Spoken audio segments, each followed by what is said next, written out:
बिस्मिल्लाहिर्रहमानिर्रहीम। अस्सलाम वालेकुम। सैटेलाइट 11 न्यूज़ पाकिस्तान के साथ मैं हूं सना हुसैन। चलते हैं खबरों की जानिब। अब रुख करते हैं ठट्ठा का, जहां मिस्टर मिंग की सरबराही में चीनी सरमायाकारों के एक आला सतही वफ्द ने दाबेजी इकनॉमिक जोन का दौरा किया। वफ्द ने दाबेजी स्पेशल इकनॉमिक जोन में सी पैक के तहत जारी तमीराती तरक्याती सरगर्मियों का जायजा लिया।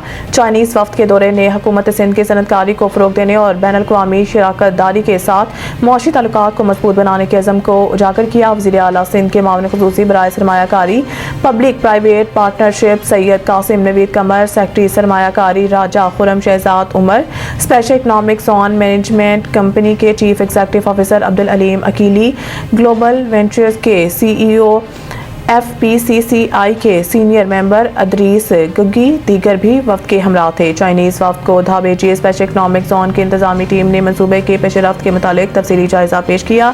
मनसूबा कराची बंदरगाह के करीब और खत्े में एक अहम सनती मरकज़ के तौर पर काम करने की सलाहियत रखता है।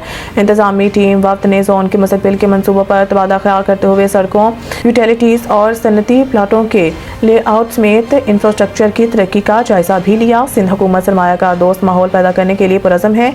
सैयद कासिम नवीद कमर दाबेजी स्पेशल इकनॉमिक जोन सी पैक के तहत एक तारीख़ी इक़दाम की नुमाइंदगी करता है। सैयद नवीद कमर जोन सनती तरक्की, रोज़गार की तख्लीक और टेक्नोलॉजी की मुंतकिली के लिए ज़बरदस्त मौका पेश करता है।